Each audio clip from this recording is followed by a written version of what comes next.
Galera, vamos embora? Gente, nós estamos aqui agora para fazer a resolução de mais um exame da OAB. Em nosso canal você pode aí acompanhar diversas resoluções do exame da primeira fase da OAB em Direito Penal e em Processo Penal. Eu sou o professor Salvino, tenho um projeto de segunda fase no exame da OAB, um projeto que já conseguiu quase 1000 aprovações em Direito Penal, inclusive um projeto que guarda uma marca exclusiva. 2 notas 10 consecutivas no exame da OAB. Eu vou começar aqui agora a resolver com você a primeira fase da OAB do exame 39, questões de penal e de processo penal.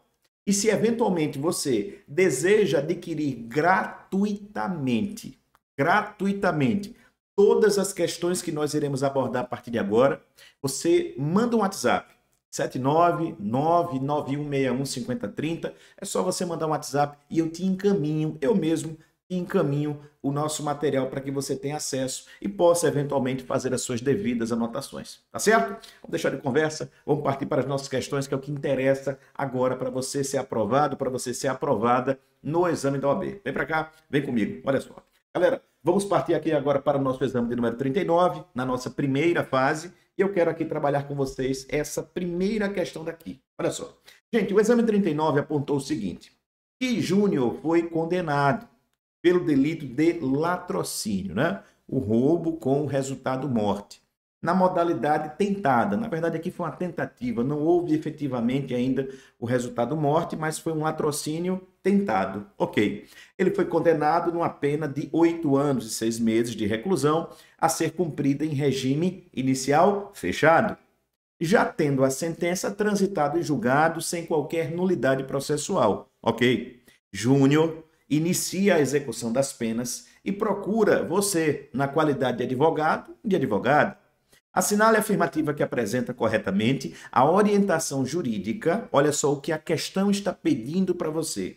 A orientação jurídica que possibilita reduzir o tempo de encarceramento de Júnior. Ou seja, a gente quer aqui discutir como é que, eventualmente, o nosso patrocinado pode fazer com que o tempo de cumprimento de pena privativa de liberdade que ele sofreu possa ser diminuído. Pelo enunciado, a única possibilidade, já que eu não tenho nenhuma descrição, poxa, eu não tenho, por exemplo, o tempo ali de detração penal que ele enfrentou, eu não tenho nenhuma outra situação que faça com que, pelo enunciado, eu diminua a pena do meu patrocinado. Então, eu tenho que buscar, nesse tipo de questão, alguma circunstância que no curso da execução penal dele possa fazer com que ele diminua o seu tempo de encarceramento.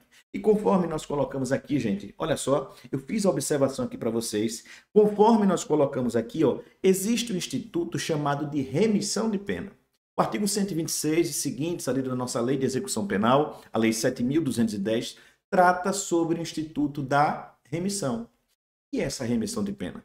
É a possibilidade jurídica de que o executado, não é? O apenado, ele em razão do trabalho, ou de repente em razão do estudo, ou até mesmo em razão dos dois, do estudo e do trabalho, possa ter a sua pena diminuída. O artigo 126 da Lei de Execução Penal começa a trabalhar qual seria essa correlação. Para quantos dias de trabalho ele tem uma fração da redução da pena e para eventuais horas de estudo também, redução da sua pena. É bom dizer que a cada 3 dias de trabalho, remissão de 1 dia de pena e a cada 12 horas de estudo também, 1 dia de remissão de pena. É possível ainda conciliar, tá? É possível conciliar o trabalho e o estudo para que se somem e faça sim a remissão de pena, diminuindo, portanto, o tempo de encarceramento daquele apenado. É por isso, galera, que a assertiva que deve ser marcada como correta nessa questão é a assertiva de letra C, que diz assim: requerer a classificação de Júnior para o trabalho e também para o estudo, como nós apontamos, no sistema carcerário, a fim de viabilizar a remissão de penas. Fundamento legal do Instituto da Remissão, artigo 126 da Lei de Execução Penal. Eu acho que vale a pena você ler, porque você vai conhecer todas as nuances dentro da remissão. Tá bom? Eu avanço com vocês para a nossa próxima questão, a questão número 2, que diz assim: Paulo nasceu em outubro de 1990. Preste atenção, data de nascimento de Paulo, outubro de 1990. Em julho de 2011, Paulo cometeu o delito de homicídio simples contra um vizinho. O Ministério Público ofereceu denúncia no ano de 2022. Ok. Sobre a hipótese apresentada, assinale a afirmativa correta. Bom, gente, esse tipo de questão é muito importante que você perceba o seguinte, olha, eu tenho umas questões relacionadas à idade do agente e também eu tive um tempo aí de processamento muito alongado. Você percebeu ainda que quando o agente praticou essa infração penal, ele era menor de 21 anos. Note ainda, e é para você perceber qual é a temática abordada, quando você olha as assertivas desta questão, você vai perceber que a temática que está sendo discutida é sobre eventual prescrição ou não. Então, o assunto base desta questão, gente, é a prescrição. Concorda comigo? Pelas assertivas, você começa a perceber neste sentido. O assunto que está sendo chamado nesta questão é prescrição. E é sobre isso que eu quero conversar com você a partir de agora. Presta bem atenção no enunciado da questão. Gente, olha só. O enunciado dessa questão aponta que esse Paulo nasceu em outubro de 1990. Ele teria praticado esse crime de homicídio simples, que não é um crime hediondo, homicídio simples, é bom dizer isso. Ele praticou em julho de 2011. Sendo assim, o Paulo, ele tinha 20 anos de idade. Ele não tinha 21 anos ainda. E por que eu estou falando isso? Porque o nosso artigo 115, lá do Código Penal, aponta que quando o agente, eventualmente, praticar o seu fato delituoso e ele for menor de 21 anos, na data do fato, a nossa prescrição será reduzida na metade. Professor, mas qual prescrição que eu vou observar nessa situação? Ora, eu não tenho pena aplicada ainda, então eu não posso calcular nenhuma espécie de prescrição com base em pena aplicada, porque eu sequer tenho pena aplicada, o processo está começando, foi oferecido a denúncia agora, em 2022, mas eu tenho como calcular a chamada, galera, prescrição da pretensão punitiva em abstrato. Ela é calculada de acordo com a pena máxima prevista para o delito imputado. Eu observo aqui que teve uma acusação de homicídio simples. O simples, a pena é de 6 a 20 anos. 20 anos é a pena máxima. E de acordo com essa pena máxima, eu observo o artigo 109 do Código Penal. O artigo 109 do Código Penal diz que uma pena que ultrapasse, os 12 anos, a prescrição ocorrerá em 20 anos. 20 anos. Está lá no artigo 109, inciso 1 do nosso Código Penal. Bom, a prescrição ocorre em 20 anos, ok? Mas o agente, como eu já disse, ele era menor de 21 anos na data do fato. Consequentemente, a prescrição será reduzida na sua metade. Ou seja, a prescrição, que era de 20, vai cair para 10 anos. Eu observo que entre a data do fato, lá em 2011, até o momento em que a denúncia foi oferecida, eu já estou em 2022, já se passaram aí cerca de 11 anos, mais de 10 anos com certeza já se passaram. E olhe que o marco interruptivo só vai acontecer quando tiver o recebimento da denúncia, que é o marco interruptivo prescricional. É um dos marcos que está lá no artigo 117, salvo engano, inclusive, inciso 1 do nosso Código Penal. Esse é o marco interruptivo. E ele nem aconteceu, nem chegou ainda. Imagine quando o juiz receber esta denúncia. Por isso, eu posso afirmar que sim, que houve a prescrição da pretensão punitiva em abstrato, porque entre a data do fato, julho de 2011, até o momento, até então, quando foi oferecida a denúncia, que estou já no ano de 2022, e o juiz ainda nem recebeu a denúncia, ou seja, a prescrição continua a ser contada, já se passaram mais de 10 anos. Consequentemente, eu tenho sim a famosa PPPA, a prescrição da pretensão punitiva em abstrato. É importante aqui fazer umas referências legais, eu sempre gosto de comentar com vocês a referência legal para você resolver esse tipo de questão, tá? Olha só, galera, quando eu observo essa questão, eu noto o seguinte, gente, é importante eu ter conhecimento da prescrição da pretensão punitiva em abstrato, você observa a pena máxima combinada ao delito, 20 anos, e vai para o artigo 109 e vê qual é o lapso prescricional. Como ele é menor de 21 na data do fato, a prescrição cairá pela metade, é o que diz o artigo 115 do nosso Código Penal. Aqui estão as referências legais para a resolução dessa questão e, consequentemente, a assertiva que deve ser dada como correta é aquela que diz: ocorreu a prescrição da pretensão punitiva no ano de 2021, ou seja, com 10 anos, não é? Porque o fato aconteceu em 2011, 10 anos depois, 2021, pois no caso de Paulo a prescrição é reduzida pela metade, sim, é verdade, ele é menor de 21 anos na data do fato. Tudo bem? Eu espero que vocês estejam aí acompanhando o ritmo, acompanhando cada explicação, e a gente vai agora para a questão de número 3. Vem para cá, olha só. Galera, a questão de número 3 diz assim: Caio, lutador de MMA. Bom, eu tenho um sujeito aqui que apareceu já na questão, chamado de Caio. E eu sei que Caio, ele luta MMA. Cuidado, porque às vezes a banca quer te induzir para levar num caminho e você vai ver que facilmente você vai perceber que a resposta vai por outro. Olha só. Caio, lutador de MMA, estava na praia quando viu uma senhora ser agredida por um terceiro. Então, eu tive uma situação que uma senhora, ela estava sendo agredida, estava sofrendo uma agressão injusta por uma terceira pessoa.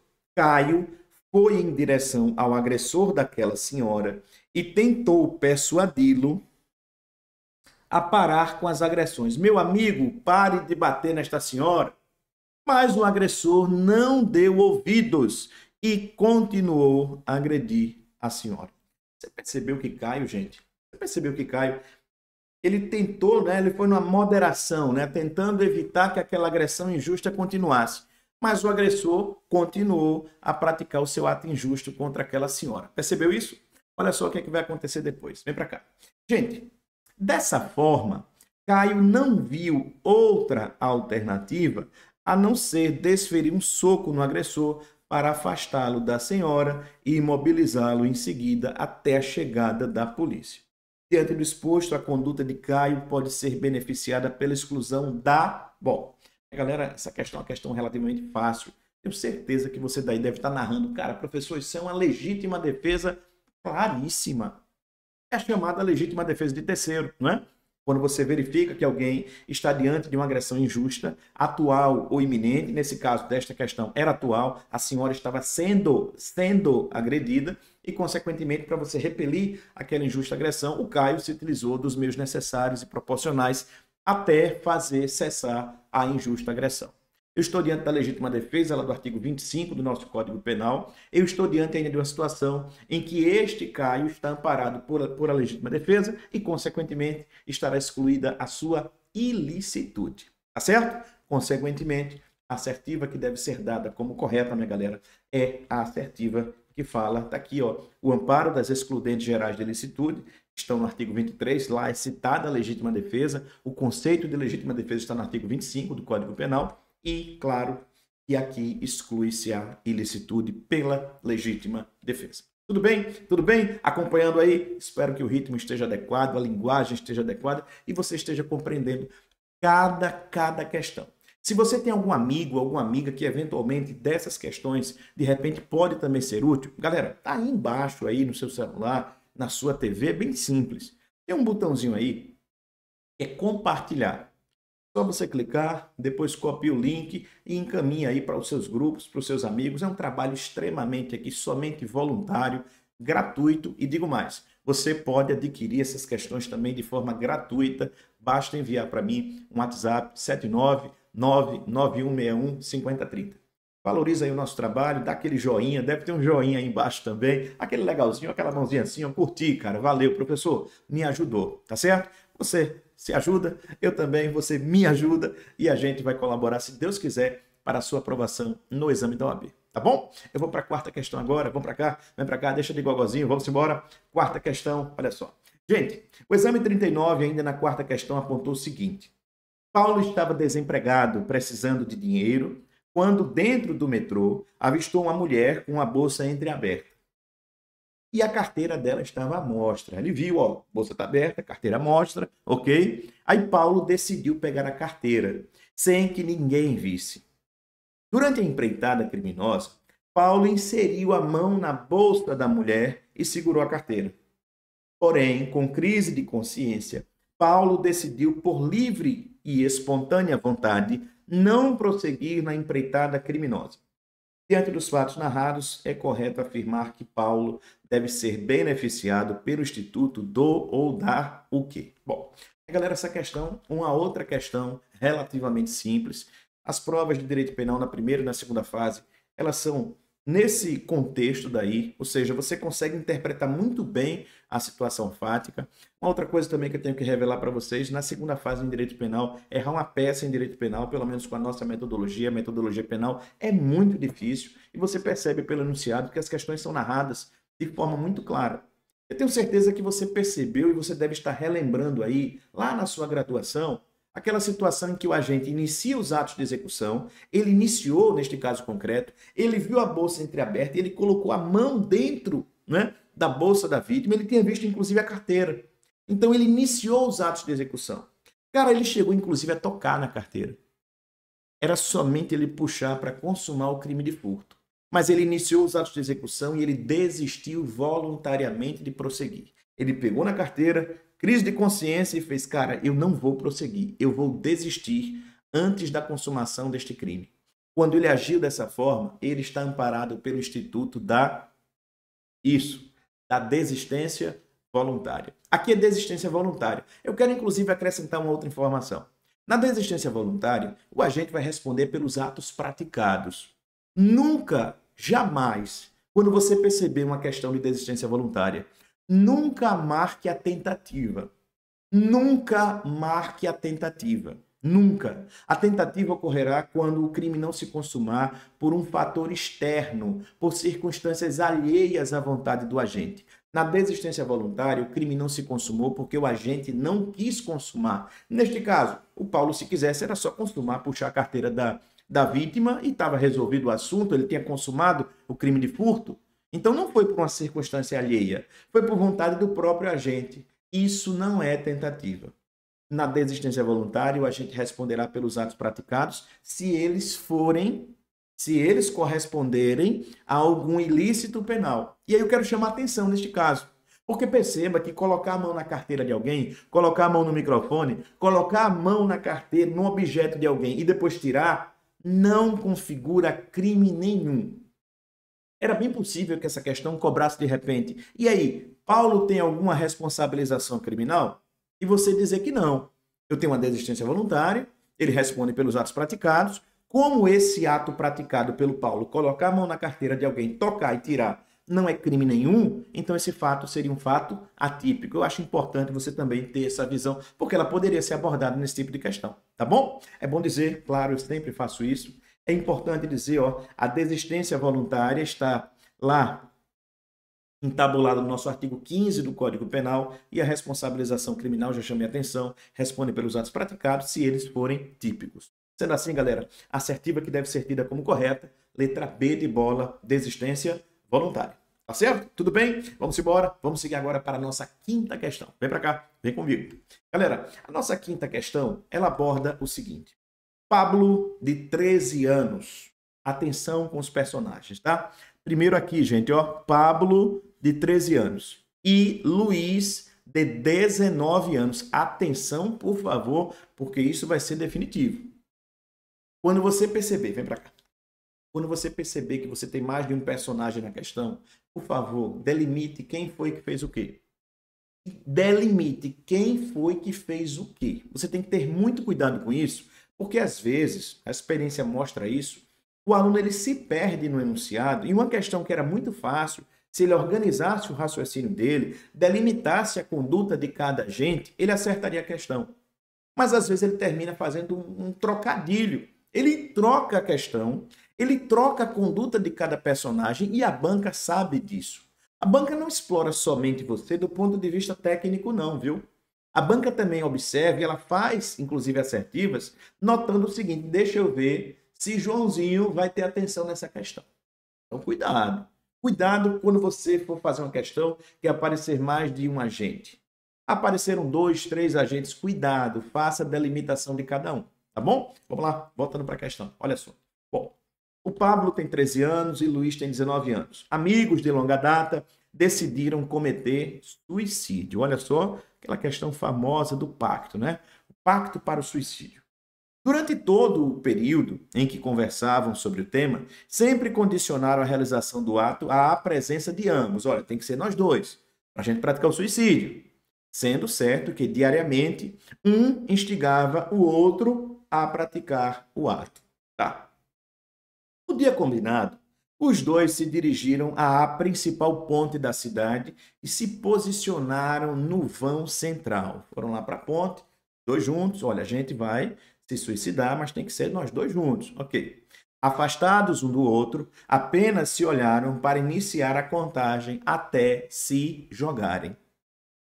Os dois, o Pablo e o Luiz, pularam ao mesmo tempo. Apesar de a altura ser a mesma, o Pablo, que tinha 13 anos, ele ficou em coma por 90 dias no hospital e ao retomar, ou melhor, e ao retornar, teve diagnosticada a sua tetraplegia, perdendo completamente os movimentos dos braços e das pernas. Luiz, o mais velho, 19 anos, por sua vez, sofreu apenas algumas escoriações. Sobre a participação de Luiz, atenção na pergunta. É sobre a participação, gente, de Luiz. Não vai falar de Pablo, por favor, galera. É sobre Luiz. Sobre a participação de Luiz, no caso narrado, assinale a afirmativa correta conforme expressa previsão legal. Vem para cá, vem comigo, olha só. Gente, a gente aqui precisa tomar muito cuidado nesse tipo de questão. Porque a partir do momento em que alguém induz uma outra pessoa a se suicidar ou a se automutilar, existe um tipo penal lá no artigo 122 do nosso Código Penal, que é o induzimento, instigação, o auxílio ao suicídio ou à automutilação. Ok. A gente percebe que um instigava o outro, neste caso, a se suicidar. Em razão dessa instigação de Luiz para Pablo, e de Pablo também para Luiz, só que Pablo é um adolescente, né? Pablo estaria praticando um ato infracional, não é um crime. Agora o Luiz não, o Luiz tem 19 anos. O Luiz estava praticando uma instigação para que o Pablo se suicidasse, ok? Pablo tem apenas 13 anos. E aí o artigo 122 do nosso Código Penal, ele tem vários parágrafos. E eu vou destacar especificamente para essa questão isso que já está aqui ó, acentuado no nosso slide, aqui na nossa planilha. Olha só, gente, presta bem atenção, por favor. Observe que nesse contexto daqui, a gente tem o parágrafo 6º que chama a atenção. Esse parágrafo 6º aponta que, olha, se a pessoa que está sendo induzida ao suicídio, ela é menor de 14 anos, ou de repente ela tem uma doença, né, uma deficiência mental, que impossibilite ela né, de qualquer tipo de discernimento, nesta situação, se eventualmente em razão do induzimento sobrevier lesão corporal de natureza gravíssima, o agente, aquele que induziu, no caso aqui o Luiz, ele responderá pelo crime de lesão corporal gravíssima, lá do artigo 129, parágrafo 2º do nosso Código Penal, que tem uma pena mais alta do que se ele, inclusive, eventualmente induzisse alguém que fosse maior, vai lá de 18 anos, e em razão desse induzimento sobreviesse lesão corporal gravíssima. Esse fator da vítima ser menor de 14 anos vai elevar a pena, porque a pena prevista no 129, parágrafo 2º, é maior do que aquela do induzimento em que sobrevém lesão corporal de natureza gravíssima. Esse fato da vítima ser menor de 14 anos faz com que o Luiz não responda lá pelo artigo 122, e sim nas iras do artigo 129, parágrafo 2º do Código Penal. Se você observar e fizer uma leitura do artigo 122, parágrafo 6º, você vai perceber exatamente isso que eu estou te falando. E em decorrência dessa situação, e a assertiva que deve ser marcada é a letra B, que diz: será responsabilizado nas penas do crime de lesão corporal gravíssima. Beleza? Tudo bem? Minha galera, espero que você esteja compreendendo. Peço novamente, dá o teu joinha aí, compartilha com o teu amigo, com a tua amiga. Se você está compreendendo tudo que eu estou explicando e quiser esse material, 79991615030. Tá bom? Vamos lá para a nossa sexta questão. Olha só. Galera, a sexta questão teve o seguinte enunciado. Maciel teve sua prisão temporária é uma espécie de prisão cautelar, né? Prisão temporária, só cabível, inclusive, na fase de investigação, teve sua prisão temporária prolongada, sem motivo justo. Vou destacar isso aqui também, ó. Prolongada, sem motivo justo e excepcionalíssimo, por decisão de Xavier. Quem é Xavier? Xavier é o diretor da unidade prisional em que o Maciel estava custodiado, aquele preso temporário. Tudo bem. Esgotado o prazo legal para que ele fosse solto, posto em liberdade, para que ele fosse posto em liberdade, perdão, Xavier ignorou dolosamente o alvará de soltura por 5 dias, com o objetivo de prejudicar o Maciel, seu inimigo. Olha só, a prova de penal é muito clara, seu inimigo declarado. Sobre o procedimento de Xavier, assinale a afirmativa correta. Bom, galera, a gente tem aqui nessa questão uma questão relativamente fácil também. Quando você lê as assertivas, você consegue raciocinar o que seria isso. Nós temos uma lei, a Lei de Abuso de Autoridade, a Lei 13.869 de 2019, e ela narra, ali a partir do artigo 10, 11, 12, várias condutas que irão configurar, sim, o crime de abuso de autoridade. E dentre essas condutas, lá no artigo 12, no parágrafo único, inciso 4, traz exatamente essa condição. O responsável pela prisão, ele sem motivo justificado, prolongar a prisão de alguém de maneira totalmente injustificada. Isso configura o crime de abuso de autoridade. Eu posso até ser mais direto nessa questão.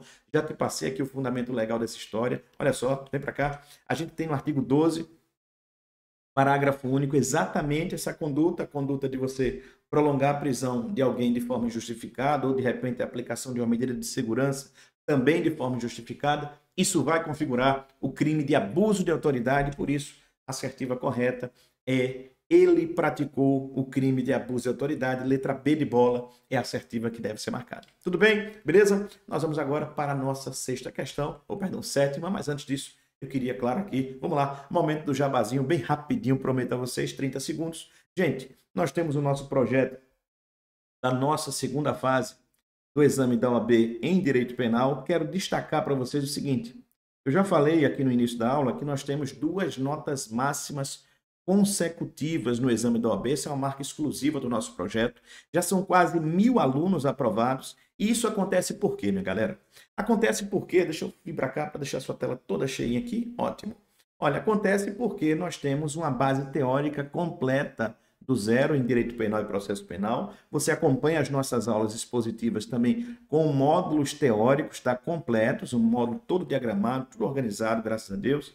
E também você vai aprender, claro, porque você vai receber, além da aula expositiva de cada peça, módulos de peças práticas partindo absolutamente do zero. Se você não sabe nada, professor, amo o Direito Penal, mas eu nunca fiz uma peça prático-profissional, tenha certeza. Se você se dedicar, cumprir tudo aquilo que a gente passa ao longo da nossa caminhada, você vai aprender com certeza. Inclusive, você também pode tirar nossa nota 10, com certeza.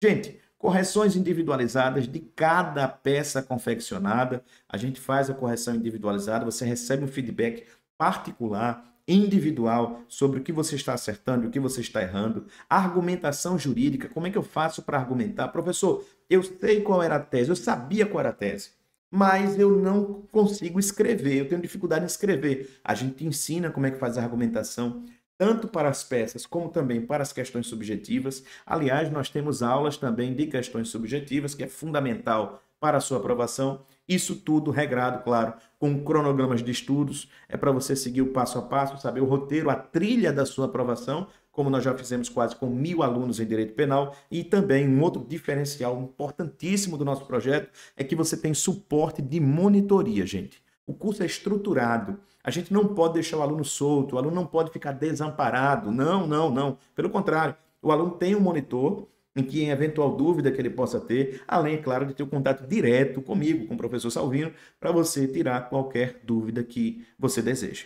Além disso, a gente faz, sim, realização de simulados no mesmo padrão da banca examinadora e o aluno, claro, recebe um barema individualizado, particular, pessoal, personalíssimo, apontando a sua pontuação de cada item, seja da peça prático-profissional, como também das questões subjetivas. Se eventualmente você precisar, de maneira gratuita para os nossos alunos, desse nosso projeto da segunda fase da OAB, a gente também elabora o seu recurso, é depois você somente protocolar junto à banca examinadora. Eu te convido, claro, se você eventualmente ainda está duvidando daquilo que eu estou falando, você pode conferir o nosso histórico de aprovações e também de alto rendimento lá em nosso Instagram. Está aqui, ó, r.salvino, fique inteiramente à vontade. Eu até lhe peço, por favor, faça isso se você puder. Se quiser nos seguir também, Penal e Processo Penal é a nossa paixão e eu acredito a nossa vocação. nós estamos inteiramente disponíveis para ajudar você ao longo desta caminhada. Tudo bem? Beleza? Vamos embora? Vamos para cá? Vamos agora caminhar para a nossa próxima questão, que diz o seguinte. Olha só, vem para cá. Gente, a nossa próxima questão, de número 7, diz assim: João completou 20 anos e foi colocado em liberdade após cumprir 3 anos de internação por medida socioeducativa. Traduzindo, gente, o que aconteceu aqui foi o seguinte: o João, ele era um adolescente, não é? E ele cumpriu uma medida socioeducativa porque teria praticado um ato infracional. Você tem que raciocinar dessa forma. Em razão da prática de atos infracionais, tá aqui, análogos a estupro e furto. Tá bom, isso ele praticou enquanto adolescente. Foi ato infracional, não foi crime nenhum, tá bom? Conforme sentença proferida pelo juizado da infância e da juventude de sua comarca, percebe? Olha só, isso foi à luz do ECA, minha galera. ECA, aqui à luz do Estatuto da Criança e do Adolescente. Ao ser solto da unidade de internação, ele foi preso em flagrante. Agora ele já está maior, ele já tem 20 anos. Ele foi preso em flagrante pela prática do crime de roubo, sendo que João nunca respondeu por outros crimes. Para os fins deste novo processo, esse último, pela prática do crime de roubo que ele foi preso em flagrante, assinale a afirmativa correta. Você tem que entender a pergunta. A pergunta foi, para os fins deste novo processo. O novo processo qual é? Isso define as questões, tá? Isso define, professor, o novo processo é quando ele foi preso em flagrante pela prática do roubo. Então, galera, eu tenho que debater em cima deste fato, tá bom? É esse fato. Eu não preciso ir lá para Marte, não. É aqui na Terra, meu irmão. O camarada cumpriu a medida socioeducativa. Quando saiu da unidade de internação, ele foi lá e praticou um roubo e foi preso em flagrante. É isso. E aí a questão, basicamente, ela quer discutir com você o seguinte. O agente, no caso aqui o João, ele é reincidente? Ele é portador de maus antecedentes? Por causa das situações dos atos infracionais? Os atos infracionais têm aptidão para gerar reincidência? Os atos infracionais anteriores têm aptidão para gerar maus antecedentes? E a resposta é não. Não. Porque a reincidência, ela está capitulada no artigo 63 e 64 do Código Penal, ela somente acontecerá quando? Quando o agente praticar um novo crime e já tiver o trânsito em julgado de um crime anterior. Ou se de repente ele praticar uma nova contravenção penal e já tiver um trânsito em julgado de uma contravenção penal anterior ou de um crime transitado em julgado anteriormente. É isso que dá para se extrair, tanto do Código Penal quanto da Lei de Contravenções Penais, lá no artigo 7º da Lei de Contravenções Penais. No nosso Código Penal, o assunto reincidência, a caracterização, é importante você anotar os artigos 63 e 64 também do Código Penal, porque o 64 ele vai falar de situações, por exemplo, como o chamado período depurador. Os maus antecedentes, eles também não poderão ser justificados e circunstâncias judiciais negativas não poderão ser justificadas por força da prática de atos infracionais, tá certo? Então, por consequência disso, a gente tem que, neste caso, o João, ele não é reincidente e o João também não é portador de maus antecedentes, tá bom? Olha só, base legal para você ter a noção de resolução dessa questão é o artigo 63, o 64 do Código Penal, já falei, e os maus antecedentes que não se configuram também pela prática de atos infracionais, ok? Em consequência disso, a assertiva que deve ser marcada é que João é primário e com bons antecedentes ante a inaptidão, ou seja, não é apto que atos infracionais serem utilizados como circunstâncias judiciais ou, de repente, induzir a reincidência, ok? Vamos embora? Estamos chegando, tá? Estamos chegando. Reta final já deste vídeo. Agora eu me encaminho para a nossa 8ª questão. Vem para cá. Olha só. Minha galera, a 8ª questão diz assim. Arthur, Bruno, Fernanda e Camille. Olha só o que é que vai acontecer agora. Eu tenho 4 pessoas. 4 pessoas. Arthur, Bruno, Fernanda e Camille foram acusados de furto simples praticado em 2020. Atenção com essa data porque vai ser importante também. Então, eu tenho o sujeito Bruno, eu vou enumerar 1, 2, perdão, Arthur, número 1, Bruno, número 2, Fernanda, número 3 e Camille, também, número 4. Ok. Vamos analisar a situação de cada um, tá certo? Número 1, Arthur. Arthur foi definitivamente condenado. Ele foi processado por esse crime de furto simples e ele foi condenado. Ok? Então, esse camarada já foi condenado por um crime. Ele vem a praticar outro, ele é reincidente. Ok? O Bruno, número 2, ele foi condenado. Porém, recorreu e ainda não houve decisão definitiva. Então, o Bruno é um camarada o seguinte, ele foi condenado, mas ele recorreu. Então, não houve decisão ainda definitiva sobre a prática desse crime em relação a Bruno. Por enquanto, ele é réu primário. Concorda comigo? Ele é réu primário porque ele recorreu e ainda não houve decisão definitiva.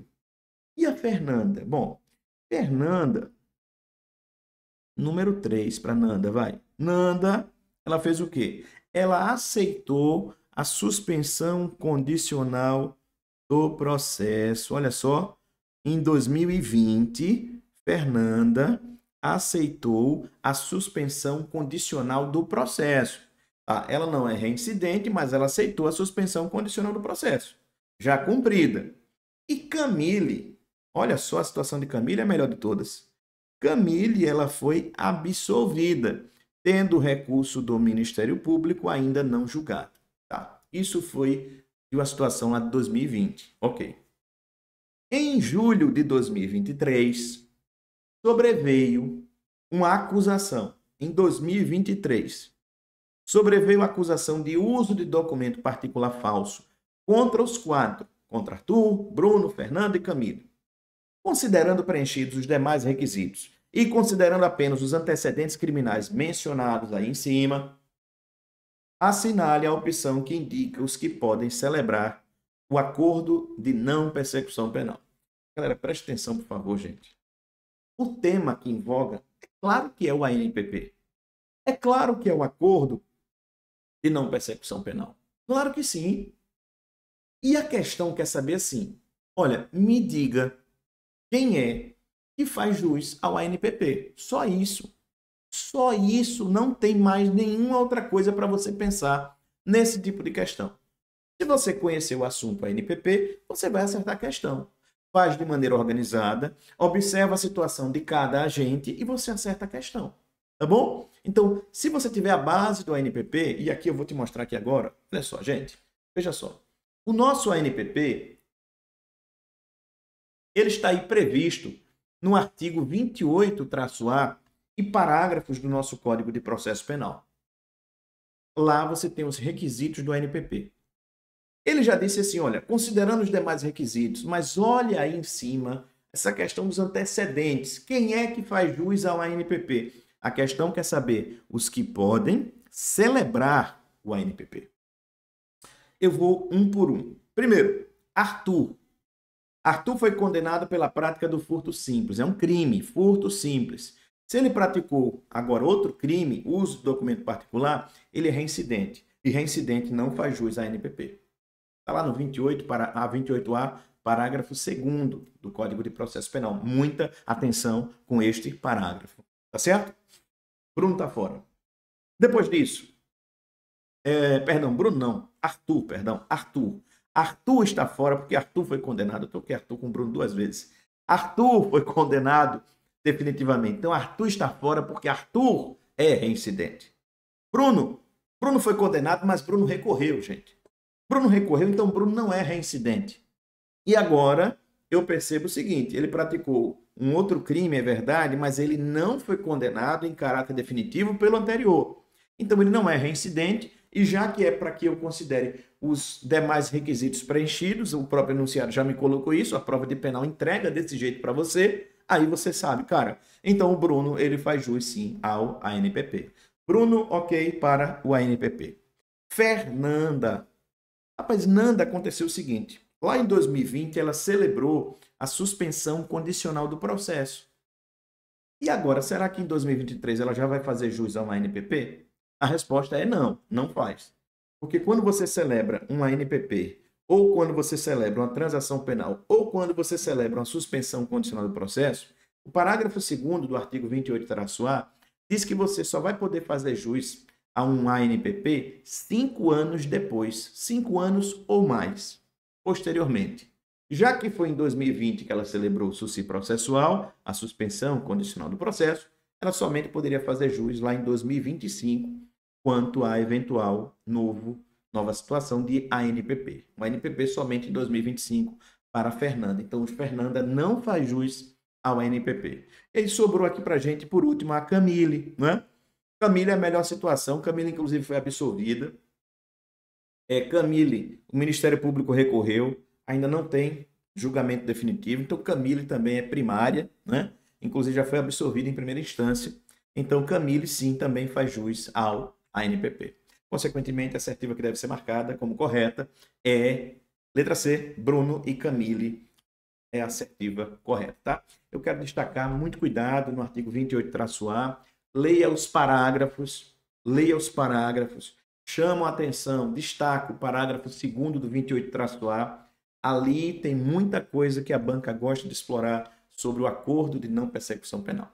Tá bom? Vamos para cá, vem comigo. Olha só, a gente vai para a nossa próxima questão, questão número 9, a antepenúltima, que diz assim: André, primário, subtraiu o computador de Gustavo enquanto este estava distraído em via pública. Bom, eu tive um camarada, uma figura chamada aqui de André, e ele subtraiu o computador de Gustavo enquanto o Gustavo ele estava distraído em via pública em uma sexta-feira. Isso foi no dia de sexta-feira. Ok.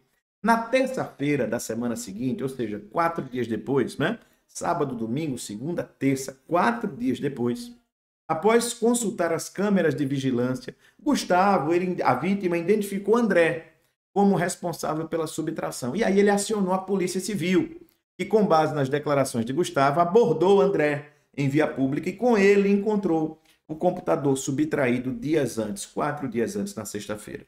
André foi então preso em flagrante. Olha só, o autor foi preso em flagrante delito, né? Em flagrante pelo delito de receptação, na modalidade conduzir produto de furto. As penas do furto e da receptação são de 1 a 4 anos. Como advogado, a advogada de André assinale a afirmativa correta. Bom, galera, vem para cá, vem comigo. Tá boa. Aconteceu um furto, isso é inquestionável, do André contra o Gustavo, na sexta-feira. O camarada foi pego somente na terça. Não havia perseguição durante esses 4 dias. Não havia perseguição. Mas a vítima consultou, né, imagens e disse, foi esse cara que praticou o furto. Aí ele ligou para a polícia, já na terça-feira, e disse, eu descobri quem praticou o furto contra mim. Foi um camarada chamado Gustavo, ele está ali, o André, perdão, e aborda esse cidadão. A polícia foi lá, com base nessas informações da vítima, foi lá e abordou a gente e realmente encontrou, sim, encontrou o computador, verdade. Bom, a questão é, há flagrante nesta situação? E a resposta é negativa. Não existe flagrante. Professor, mas o camarada estava com o computador. É verdade. Mas o crime de furto simples, ele é um crime instantâneo que se consuma no momento da inversão da posse. Professor, mas ele ainda estava com o bem. Então isso é receptação. A conduta do agente que pratica o furto e posteriormente está com aquele bem, está na posse daquele bem produto do furto, é um mero exaurimento do crime de furto. Agora, se uma terceira pessoa, ela se apossasse, estivesse usufruindo do produto que ela sabe ser de crime, nesse caso aí, um crime de furto, aí tudo bem. Essa terceira pessoa poderia sim estar praticando o crime de receptação. Mas o que praticou o furto, não. Eu só tenho um único crime, que é o crime de furto. A posse posterior daquele produto pelo próprio agente é um mero exaurimento do crime de furto, ok? E o crime de furto se consumou na sexta-feira. Portanto, o agente não está mais em flagrante, já que o furto é um crime instantâneo, como acabei de dizer. Tudo bem? De forma legal, na base legal, doutrinária, a gente também não tem nenhuma hipótese aqui de flagrante. As hipóteses de flagrante, algumas delas importantíssimas, estão no artigo 302 do nosso Código de Processo Penal e também o agente não se encontra em nenhuma daquelas situações. Nem no flagrante próprio, nem impróprio, nem tampouco no flagrante presumido. Ok? Consequentemente, assertiva que deve ser dada como correta nessa questão, gente, é aquela que fala, tá aqui, ó, as ideias aqui, a base, né, estrutural de resolução dessa questão, a assertiva correta deve ser postulado relaxamento da prisão em flagrante, realmente ele não está em flagrante, porque André praticou apenas o delito de furto, somente um crime, e crime de natureza instantânea, inexistindo situação flagrancial. Tudo bem? Eu avanço para vocês aqui agora, para a gente ir para a nossa penúltima questão, que diz assim: Fabrício foi preso em flagrante pela prática do crime de roubo, tendo havido a regular conversão do flagrante em prisão preventiva. Então, ele foi preso em flagrante, vamos imaginar dessa forma. Depois, ele foi lá para a audiência de custódia. A questão disse que houve a regular conversão. Então, eu estou presumindo isso. Se ele foi preso em flagrante, ele foi preso em flagrante, já que foi regular, houve o requerimento para que fosse decretada a prisão preventiva, né? Ou um requerimento do Ministério Público, ou, de repente, uma representação da autoridade policial. Contudo, passados mais de 2 anos, a instrução processual não logrou finalizar a oitiva das testemunhas de acusação, pois o Ministério Público insiste na oitiva de policiais que constantemente faltam à audiência por motivos pessoais, alegando férias e licença.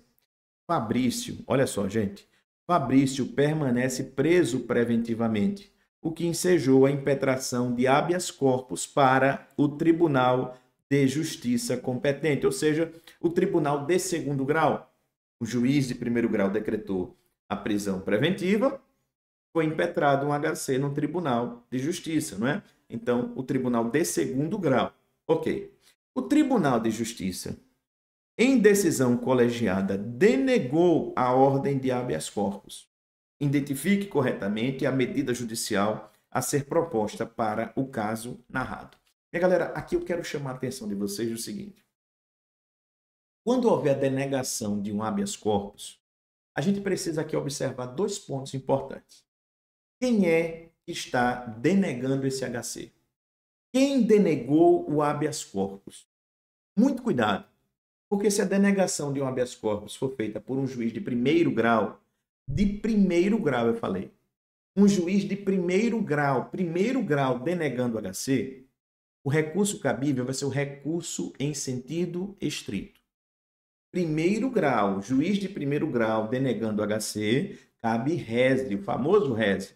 É a hipótese do artigo 581, inciso 10 do nosso Código de Processo Penal, tá certo? Agora, se for um tribunal denegando o HC, aí o recurso cabível é o famoso ROC, é o recurso ordinário constitucional, que tem previsão legal, tanto no artigo 102, inciso 2, alíneas A e B da nossa Constituição Federal, como também o artigo 105, inciso 2, também alíneas A e B da nossa Constituição Federal.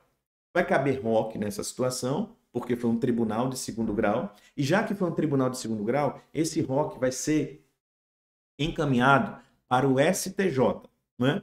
Porque quem denegou o HC foi um tribunal de segundo grau, então é só você pegar o organograma, né, político-jurídico, cara, em cima ali do tribunal de segundo grau tem o STJ, então é ROC para o STJ, tá certo? Recurso ordinário constitucional, encaminhamento para o STJ. Eu ainda coloquei aqui as bases legais só para a gente ter a devida, né, observação, faça aí as suas anotações, você pode receber esse material gratuitamente, já expliquei como anteriormente, não vou me alongar, e aí nós temos o ROC e as previsões aqui legais, ó, do ROC, a gente tem 102, inciso 2, alíneas A e B, como também o artigo 105, inciso 2, alíneas A e B, tudo da Constituição Federal, tá certo? Assertiva correta, recurso ordinário constitucional dirigido ao Superior Tribunal de Justiça. Eu vou agora para a nossa última questão, que diz assim: Oswaldo foi denunciado pela prática do crime de estelionato, em coautoria com Flávio. Então vamos aqui com calma. Eu tenho 2 cidadãos aqui que já apareceram. Eu tive o Oswaldo, o crime é de estelionato, em coautoria com Flávio. Oswaldo e Flávio. Ok. E aí o que foi que aconteceu? Durante a instrução processual, o juízo ouviu 3 testemunhas da acusação. E uma delas, a Fabiana, ela apresentou uma versão conflitante com aquelas que foram apresentadas pela defesa. Então, eu tive Fabiana, e a Fabiana narrou uma versão que entra em conflito com o que os réus falaram. Por isso, o Ministério Público requereu a realização de acariação. Ó, Fabiano falou A, os réus falaram menos A. Vamos entender o que é que aconteceu. Aí o MP pediu uma acariação, tá? Colocar frente a frente para verificar quem é que estaria em tese falando a verdade. Prevista no artigo 229 do CPP, entre Oswaldo, que é um acusado, Flávio, que é outro acusado, e a Fabiana, que foi a testemunha. A defesa do acusado Oswaldo informou que o acusado não iria participar da acariação. Mas o Ministério Público insistiu com o juízo que determinasse que Oswaldo se submetesse ao ato. Essa é a postura do Ministério Público nesta situação, sob pena de incidir no crime de desobediência. Olha só, essa foi a manifestação ministerial. Sobre o caso narrado, assinale a afirmativa que indica o princípio que você, como advogado, como advogada de Oswaldo, o réu, deve alegar em defesa do seu cliente. Bom, galera, essa questão é uma questão relativamente simples. Ninguém é obrigado a produzir provas contra si mesmo. Quem aponta isso é o princípio da não autoincriminação, princípio que está esculpido em nossa Constituição Federal, no 5º63, o direito ao silêncio, o direito de não produzir provas contra si mesmo. O Pacto de São José da Costa Rica também fala sobre isso, lá no artigo 8º, né, item 2, salvo engano, a linha G do Pacto de São José da Costa Rica, que você não é obrigado a produzir provas contra si mesmo, o Decreto-Lei 678 de 92, e, consequentemente, aqui nesta questão, Oswaldo não é obrigado a produzir provas contra ele. É importante dizer que o princípio da não autoincriminação, ele protege condutas ativas. Ele não protege condutas passivas, gente. Ele só protege condutas ativas. Então, por exemplo, numa acariação, ele protege. Porque numa acariação você vai ter que falar. Falar é uma conduta ativa. Assoprar o bafômetro é uma conduta ativa. Fazer um eventual reconhecimento grafotécnico da sua grafia, escrever é uma conduta ativa. Então, você não está obrigado a praticar condutas ativas. Participar de reprodução simulada, em que você vai ter que gesticular, é conduta ativa. Então, o princípio da não autoincriminação, ele lhe protege nesse sentido. Fazer reconhecimento de comparação de voz. Falar é uma conduta ativa. Então, o princípio da não autoincriminação garante ao investigado ou processado o direito de você não produzir provas contra si mesmo. Tá certo? Consequentemente, a assertiva que vá nesse caminho vai ser, sim, a assertiva correta. Olha só, vem para cá. Então, aqui a base legal, está aqui, ó, princípio da não autoincriminação. Tem, sim, a sua menção, ainda que de maneira implícita, no 5º63 da Constituição Federal, né, o direito ao silêncio, e de maneira explícita no Pacto de São José da Costa Rica, já fiz referência. Consequentemente, a assertiva que deve ser marcada como correta, o princípio é o princípio da não autoincriminação, que ampara a pretensão de Oswaldo de não se submeter à produção de provas que exigem a participação ativa do denunciado, tal como é o caso da acariação. Beleza? Galera, eu espero aqui que vocês tenham entendido cada explicação que foi dada. Espero que vocês tenham compreendido o nosso projeto. Espero, de repente, que você possa ter compartilhado esse vídeo com algum amigo, com alguma amiga que também tem interesse no exame da OAB, que você possa ter deixado aí o seu joinha também. Espero que tenha ficado tudo muito claro. E repito, se você quiser adquirir esse material, 79991615030. Estou inteiramente à disposição para que você consiga a sua aprovação no exame da OAB. Tá bom? Um beijo no coração, fiquem na paz. É show, papai. Valeu, galera. Obrigado, gente.